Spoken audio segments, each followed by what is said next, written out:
Today marks a turning point in the fight for the health and well-being of the American people. I am honored to stand before you as the newly sworn-in Secretary of Health and Human Services, entrusted with the profound responsibility of restoring health, transparency, and accountability to our nation's healthcare system. I am deeply grateful to President Trump for his leadership, his courage, and for entrusting me with this critical mission. I want to begin by thanking President Trump for giving me this extraordinary opportunity, and I want to introduce my family and thank them for being here.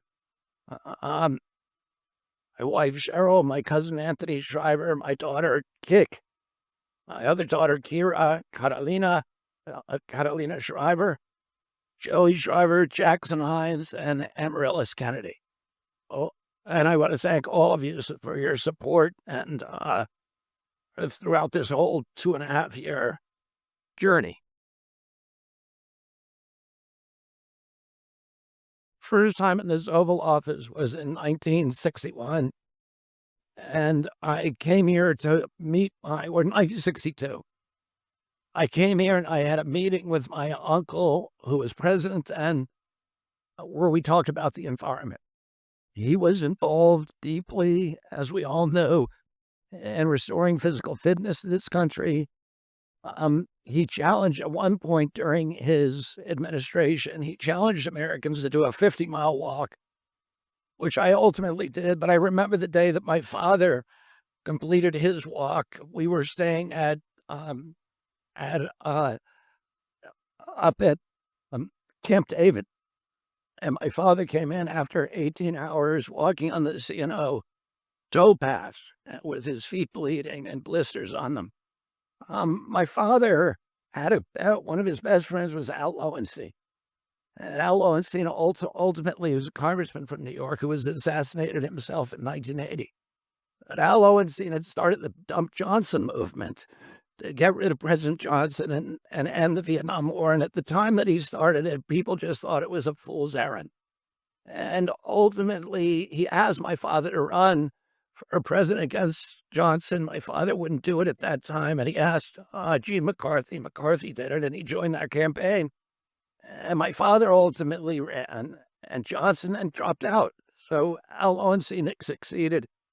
And although Al Lowenstein was on the other side now, running against my father with Gene McCarthy, my father wrote him a note, a quote from Emerson, where he said, "If a single man plant himself firmly on his own ideal and there abide, the whole wide world will come round to him."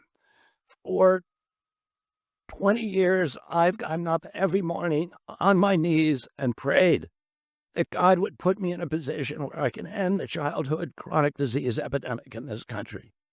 On August 23rd of last year, God sent me President Trump, and he gave me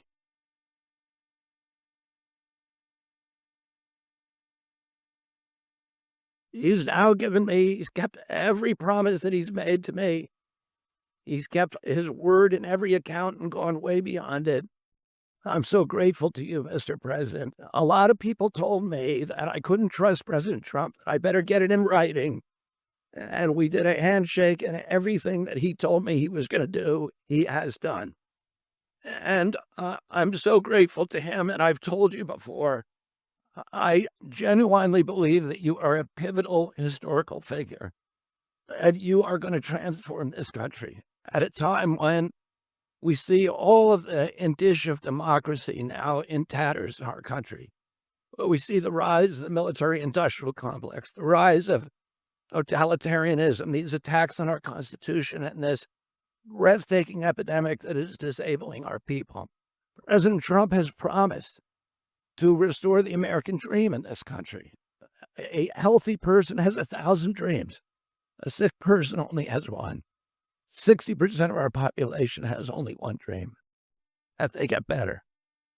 President Trump has promised that he's going to restore America's strength.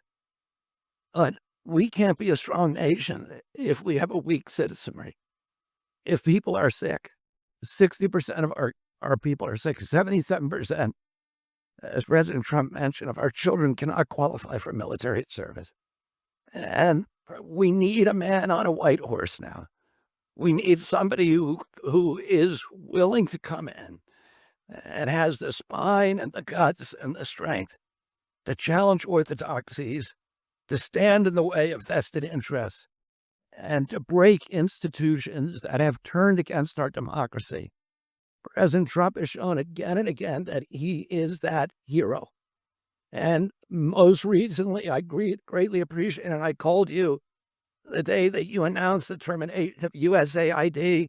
My uncle started USAID in 1961 for humanitarian purposes, to put our country on the side of the poor.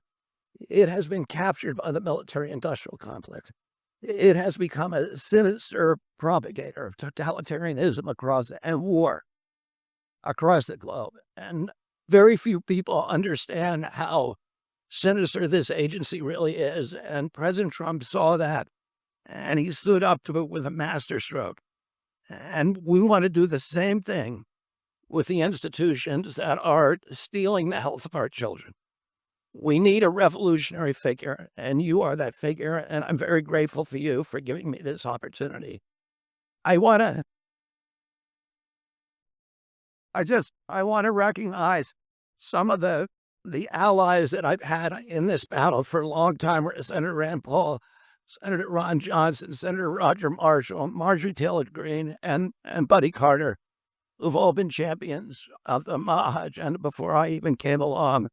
I'm very grateful for you for standing strong. Thank you very much, President Trump.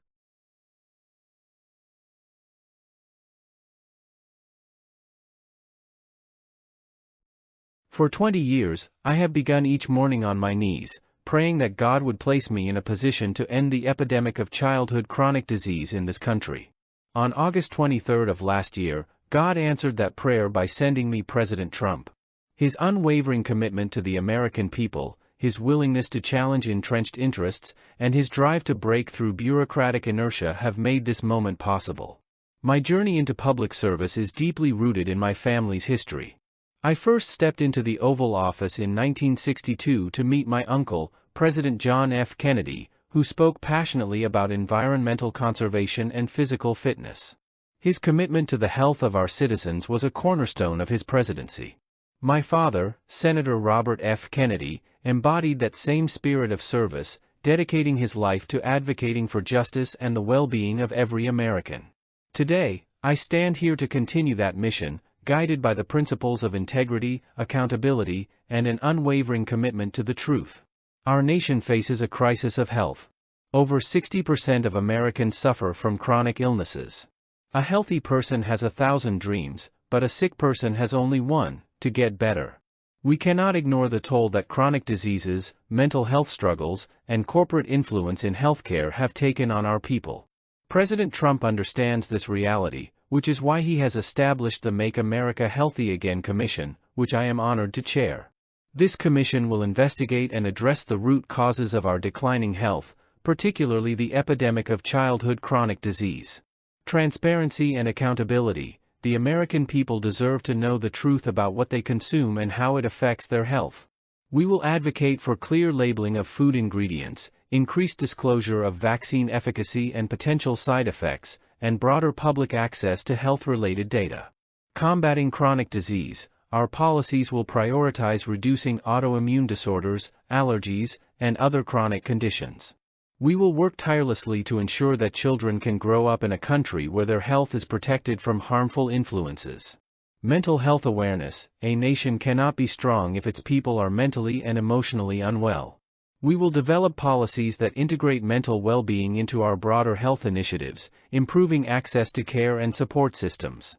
One of the greatest threats to our nation's health has been the unchecked power of government institutions that have deviated from their original purpose.